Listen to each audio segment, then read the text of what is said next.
Seluruh kota merupakan tempat bermain yang asik. Oh senangnya, aku senang sekali. Kalau begini. Kenapa ya Bekasi tuh langganan banget banjir? Ah, itu mah karena masyarakatnya aja kali buang sampah sembarangan terus. Emang iya? Yuk kita buktiin sama-sama. Oke, sebelum kita masuk ke analisis banjir Bekasi, kita kenalan dulu nih sama yang namanya sistem informasi geografis. Ya, sebenarnya apa sih sistem informasi geografis itu? Sistem informasi geografis atau dalam bahasa Inggrisnya itu Geographic Information System atau GIS, itu adalah sistem informasi geografis dalam sistem komputerisasi untuk menangkap atau capture, mengelola, memanipulasi, mengintegrasikan, menganalisis, memvisualize, dan menyebarkan data spasial, yaitu data yang memiliki referensi lokal geografis di permukaan bumi. Nah, menurut Esri itu Environmental System Research Institute. SIG adalah sebuah sistem yang membuat, mengelola, menganalisis, dan memetakan semua jenis data yang ada di permukaan bumi. Gitu. Nah, contoh historis yang paling ikonik itu yang dilakukan oleh Dr. John Snow tahun 1854. Beliau ini memetakan wabah kolera. Nah, yang merah-merah ini tuh penyebaran wabah koleranya. Nah, ternyata setelah dibuat analisis spasialnya menggunakan SIG, ini didapat kalau penyebaran penyakit kolera ini ternyata menyebarnya tuh paling banyak tuh di tengah ya, di tengah terus melebar. Nah, kenapa bisa kayak gini? Nah, ternyata pas dianalisis ke tempatnya langsung, beliau menemukan bahwa oh di tengah sini tuh ada sumur. Nah, ternyata sumur inilah yang menjadi sumber kontaminasi wabah kolera. Gitu. Jadi ini sih esensi terdalam dari sistem informasi geografis, yaitu untuk menjawab pertanyaan di mana gitu, untuk memecahkan masalah in real life gitu.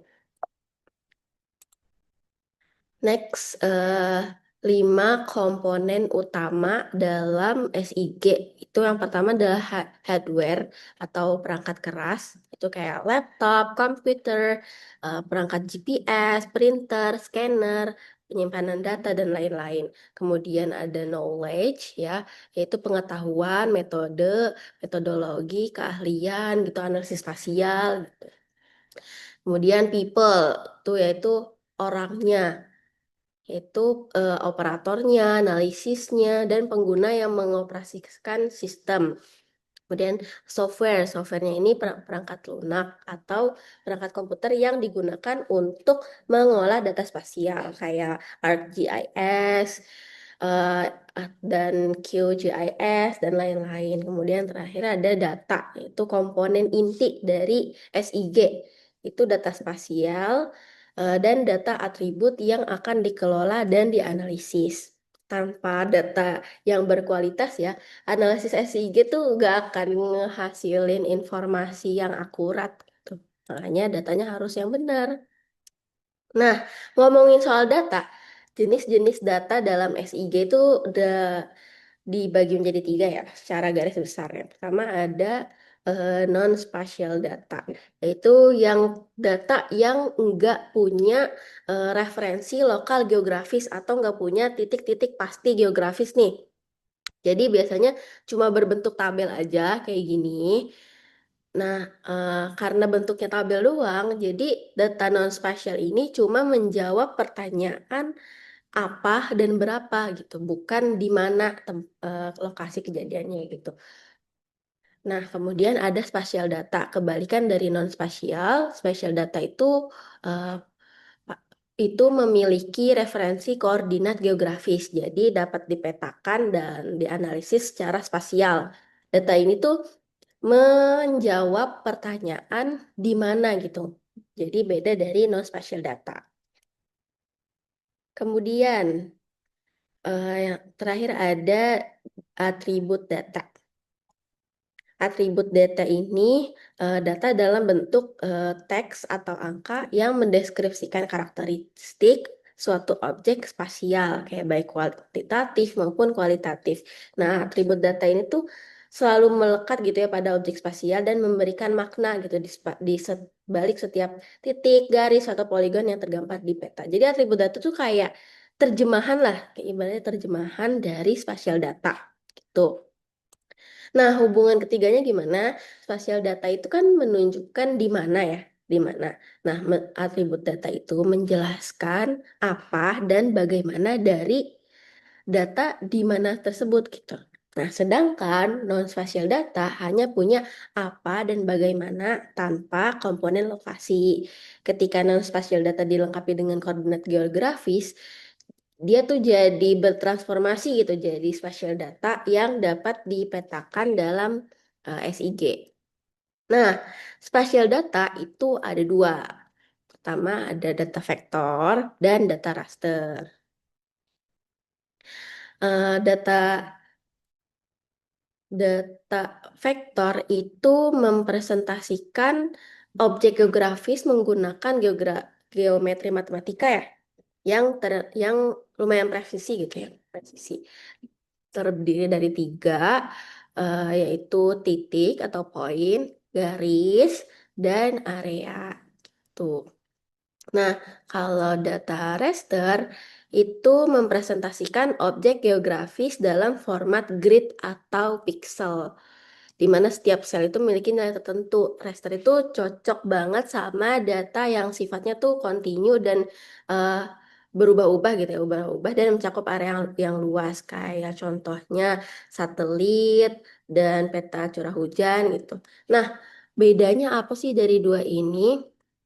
Itu kalau vektor itu sangat presisi untuk objek diskrit kayak batas wilayah dan jaringan jalan.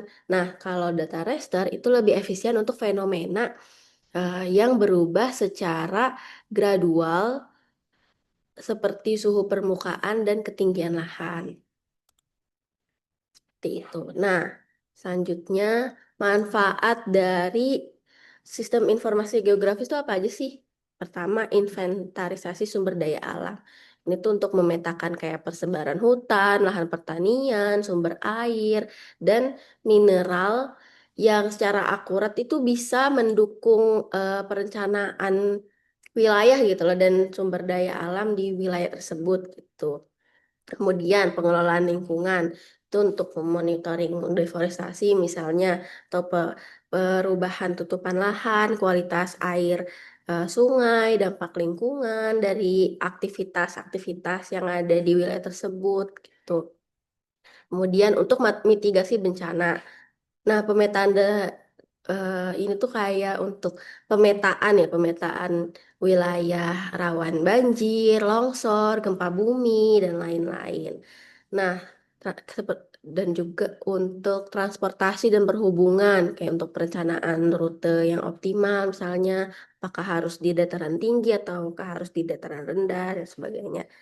Untuk ekonomi, bisnis, dan marketing, dan juga telekomunikasi. Kemudian analisis dasar dalam sistem informasi geografis itu ada tiga. Ada vector overlay, proximity atau buffer, dan generalization. Vector overlay. Overlay itu operasi dalam JIS untuk mengintegrasikan dua atau lebih layer vektor sehingga menghasilkan layer baru yang bawa informasi gabungan gitu dari layer-layer yang tersebut gitu. Nah, syarat utamanya tuh apa? Yang pertama, layer itu semuanya harus punya sistem koordinat yang sama atau georeference. Nah, yang kedua, layer-layer itu tuh harus saling berhimpit atau overlap dalam area studi. Nah, kalau nggak saling berhimpit, penyusunan operator overlay ini tuh jadi nggak berguna gitu. ibaratnya. Nah, jenis-jenis overlay-nya ada banyak ya. Ini ada clip itu untuk sesuai namanya ya, untuk memotong menggunakan batas geometri gitu. Jadi kayak untuk nyetak kue aja sih, nyetak kue itu kan clippernya berbentuk lingkaran, maka setelah di clip akan berbentuk lingkaran. Nah, kalau erase itu kebalikan dari clip, dia malah justru menghapus area yang sesuai dengan bentuk erasernya gitu. Nah, yang ketiga, identity itu menggabungkan atribut layer identifier ke dalam layer input. Jadi hanya pada area yang beririsan. Nah, area di luar irisan di layer input itu tuh tetap dipertahanin, tapi tanpa atribut tambahan. Contohnya untuk menambahkan informasi penggunaan lahan ke dalam setiap poligon kelurahan. Nah, kalau update itu untuk mengganti geometri dan atribut layer input dengan layer updater pada area yang beririsan. Digunakan ketika ada pembaruan data pada sebagian wilayah. Contohnya untuk memperbarui batas administrasi kelurahan yang mengalami pemekaran gitu misalnya. Kemudian ada intersect. Itu untuk menghasilkan output yang cuma berisi area irisan dari kedua layer input. Atribut dari kedua layer itu tuh digabungin kan jadi menjadi satu output gitu. Nah, contohnya itu untuk mengetahui panjang sungai per kecamatan di Kabupaten Bekasi. Hasil perpotongan layer sungai dengan layer batas kecamatan gitu misalnya. Nah, ada union. Itu untuk menggabungkan seluruh area ini ya, seluruh area dari kedua layer input, terlepas dari apakah area tersebut tuh bersisian atau tidak. Nah, semua atribut dari kedua layer itu dipertahanin gitu. Contoh aplikasinya untuk menggabungkan dua layer eh, eh, salah. Contohnya itu adalah untuk menggabungkan layer batas kelurahan dengan layer penggunaan lahan menjadi satu layer yang komprehensif gitu. Terus ada symmetrical difference. Itu untuk menghasilkan output yang berisi area yang hanya ada di salah satu layer. Jadi bukan keduanya. Itu kebalikannya dari intersect ya. Nah, contohnya itu kayak mengidentifikasi area yang cuma tercakup oleh salah satu dari dua dataset penggunaan lahan yang misalkan berbeda tahun gitu. Kemudian yang terakhir, spatial join itu untuk menggabungkan atribut berdasarkan hubungan spasial, bukan berdasarkan irisan geometri. Nah, target features ini tuh menerima atribut dari join features berdasarkan relasi spasial kayak intersect atau within. Contohnya itu untuk menghitung jumlah misalkan sekolah itu titik-titik yang jatuh dalam setiap kecamatan atau poligon. Nah, hasilnya setiap kecamatan memiliki atribut jumlah sekolah. Selanjutnya ada proximity atau buffer. Nah, buffer zone itu adalah area yang dibuat dalam radius atau jarak tertentu dari sebuah fitur target. Nah, targetnya itu titik, bisa garis, bisa poligon kayak gini. Jadi untuk mengetahui nih, kita mau mengetahui jarak berapa meter dari area gitu. Nah, kegunaan buffer dalam perencanaan itu kayak misalkan untuk menentukan kerawanan banjir. Misalkan banjir itu kan biasanya dari sungai ya. Sungai itu biasanya diidentifikasinya dengan garis. Nah, misalkan ini sungai. Nah, kita menggunakan buffer untuk mengetahui area rawan banjir di sekitar sungai. Kita misalkan 1 sampai 2 km sekitar sungai nih. Jadi dari sini ke arah sini itu wilayah yang termasuk ke rawan banjir. Rawan banjir. Jadi kita bisa tahu, oh berarti yang masuk ke daerah yang merah-merah ini nih, masuk ke daerah biru-biru ini, itu semuanya daerah rawan gitu. Nah, yang di luar sini baru itu tidak rawan. Nah, buffer itu ada dua, ada yang overlap ya. Jadi kelihatan garisnya kayak gini dan ada yang udah di dissolve. Jadi lebih rapih ya, ini lebih rapih. Jadi bisa tercampur lah. Oh, yang terakhir ada generalization. Ini untuk proses mereduksi konten informasi pada peta tanpa menghilangkan esensi dan makna informasi yang ditampilkan. Gitu. Kayak misalkan ini kan awalnya itu banyak banyak garis ya, banyak garis. Nah, padahal maknanya itu sama aja, maknanya sama-sama biru, maknanya sama-sama pink dan lain-lain. Nah, dengan generalization ini kita kayak menyederhanakan wilayah tersebut gitu jadi satu seperti ini. Jadi eh, dalam kartografi generalisasi itu tuh dilakukan ketika skala peta berubah dari skala besar atau detail nih kayak gini ke skala yang kecil atau lebih ringkas karena nggak semua detail itu dapat ditampilin pada skala kecil tanpa mengorbankan keterbacaan peta. Seperti itu. Kemudian kita masuk ke analisis kerawanan banjir Kabupaten Bekasi. Tuh. Kabupaten Bekasi ini kan sesuai namanya aja ya, Bekasi, bekas sawah dan irigasi gitu. Nah, tapi kita tuh nggak tahu sebenarnya Bekasi ini langganan banjir itu faktornya tuh apa aja. Sebenarnya kan banyak faktor kan, nggak hanya oh misalkan masyarakatnya yang suka buang sampah sembarangan atau oh eh, ternyata emang emang beneran bekas sawah dan irigasi, tapi apakah itu benar gitu. Nah, kita di sini ada untuk menganalisis secara spasial ya, secara geografis apakah benar faktornya cuma dari kedua itu aja tuh. Nah, di sini saya menggunakan metodologi atau metode buffer ya terhadap jaringan sungai di Kabupaten Bekasi. Pendekatan ini tuh berawal dari asumsi bahwa semakin dekat pemukiman ke atau suatu wilayah tuh dengan sungai, semakin tinggi juga tingkat kerawanannya terhadap banjir gitu. Nah, di sini tuh saya langkah-langkahnya itu pertama pasti mempersiapkan data ya, data Kabupaten Bekasi dan kecamatannya. Kemudian saya mengklip sungai, gitu, layar sungai diklip menggunakan batas kabupaten yang hitam-hitam ini, jadi nggak keluar-keluar. Kemudian baru di multiple ring buffer,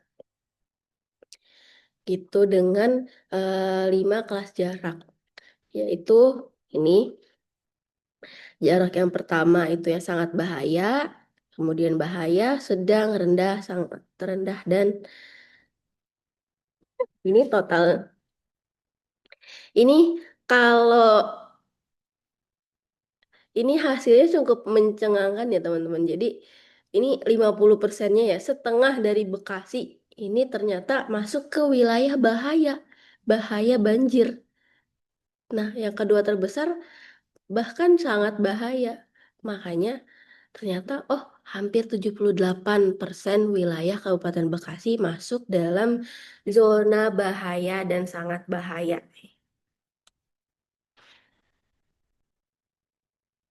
Nah, tapi kita menghitung nih, setelah dihitung berdasarkan kecamatan, Bekasi ini kan ada 23 kecamatan ya. Nah, ternyata hasilnya seperti ini, teman-teman. Nah, eh, wilayah bahaya itu sampai 20.000 hektar luasnya. Nah, ini tuh mengindikasikan kalau kepadatan jaringan sungai yang sangat tinggi di daerah-daerah ini, gitu. Nah, memang secara historis juga udah Bekasi ini emang jadi salah satu wilayah yang paling rentan banjir gitu ya di Provinsi Jawa Barat menurut BNPB tahun 2021. Nah, ini hasil per kecamatan. Nah, itu kerawanan tertinggi itu diraih oleh Kecamatan Setu dengan luas 4.000 hektar. Nah, distribusi kerawanannya ini tuh didominasi sama zona bahaya ya. Itu seluas 2.000-an hektar dan zona sedang seluas 1.200-an hektar. Nah, yang paling mengkhawatirkan ini tuh Kecamatan Setu juga memiliki zona sangat rendah yang kecil banget gitu dibandingkan bahaya dan sangat bahayanya ya. Itu cuma eh, 1.000-an hektar gitu, 1.300-an hektar. Nah, ini tuh mengindikasikan bahwa hampir seluruh wilayahnya berada dalam jangkauan langsung aliran sungai. Tuh. Nah, peringkat kedua ada Cikarang Barat. Ini mencatat luas bahaya tertinggi. Jadi luas bahaya yang tertinggi tuh dari yang 50% tadi itu adanya di Cikarang Barat, yakni 2.000 sekian hektar. Nah, ini tuh melebihi kecamatan lain manapun gitu. Nah, ini tuh sangat kritis ya, mengingat Cikarang Barat itu merupakan salah satu pusat kawasan industri terbesar gitu di Indonesia. Sehingga ancaman banjir di wilayah ini tuh berimplikasi akhirnya ke ekonomi gitu. Ketiga ada Tambun, Tambun Selatan. Ini kecamatan dengan kepadatan pemukiman tertinggi yang juga masuk ke kelompok kerawanan tertinggi. Zona bahayanya tuh sekitar 1.700-an dan sangat bahaya 800 hektar. Mengingat statusnya Tambun Selatan ini padat penduduk ya. Jadi wilayah rentan banjir ini tuh sangat punya potensi untuk menimbulkan dampak sosial yang besar gitu. Kemudian kita lanjut ke kerawanan terendah. Ini selamat kepada Kecamatan Tambelang yang hanya sebesar 300 hektar. Ya, yang terjadi. Jadi zona bahayanya itu cuma 200 hektar dan sangat bahayanya 100 hektar. Tanpa zona rendah dan sangat rendah. Jadi, rendahnya. Nah, kenapa bisa sangat rendah? Ternyata bukan karena emang sungainya yang rendah, yang sedikit, tapi emang luas wilayah Kecamatan Tambelang ini kecil gitu, teman-teman. Nah, kemudian yang kedua ada Bojongmangu. Ini termasuk yang paling rendah karena kecamatan ini tuh berlokasi di bagian selatan timur Kabupaten Bekasi. Dia tuh langsung berbatasan dengan kawasan pegunungan, jadi di dataran tinggi gitu. Nah, ketiga, Kecamatan Sukakarya. Tuh mirip sama Bojongmangu ya, posisi geografisnya yang lebih jauh dari sungai-sungai utama, berkontribusi pada rendahnya luas total kerawanan. Nah, dari analisis ini, ada ternyata ada loh pola distribusi spasialnya gitu. Nah, karakternya kayak gimana? Pola pola pola distribusi spasial kerawanan banjir Kabupaten Bekasi ini ternyata mengikuti aliran sungai ya. Emang di analisisnya berdasarkan aliran sungai sih. Jadi zona sangat bahaya dan bahaya itu membentuk pola linear mengikuti aliran sungai-sungai utama yang membelah Kabupaten Bekasi. Nah, ini tuh terlihat pada bagian tengah sini, ya, tengah hingga selatan kabupaten, di mana disinilah kepadatan sungai sangat tinggi. Nah, jadi dan kedua polanya apa? Konsentrasi di wilayah tengah selatan. Nah, selatan. Nah, tadi ya, kecamatan-kecamatan di tengah selatan nih, kayak Setu, Cikarang Barat, Cikarang Selatan, Cikarang Utara, Tambun, ini semuanya ada di sini. Ini tuh menunjukkan keterpaparannya terhadap aliran sungai itu sangat tinggi, yang secara spasial tuh berkolerasi dengan kepadatan kawasan industri dan pemukiman yang tumbuh pesat gitu di sepanjang aliran sungai. Terakhir, pengaruh wilayah muara di utara. Nah, kecamatan di wilayah utara yang berbatasan dengan Laut Jawa kayak Muara Gembong, Tarumajaya, Babelan juga menunjukkan kerawanan yang lumayan tinggi gitu. Hal ini nggak hanya dipengaruhi oleh jaringan sungai, tapi juga oleh fenomena rob atau banjir pasar pasang surut yang memperparah kerawanan di wilayah pesisir. Nah, dari fenomena banjir Bekasi ini nih, kira-kira apa nih saran terhadap kondisi rawan banjir ini?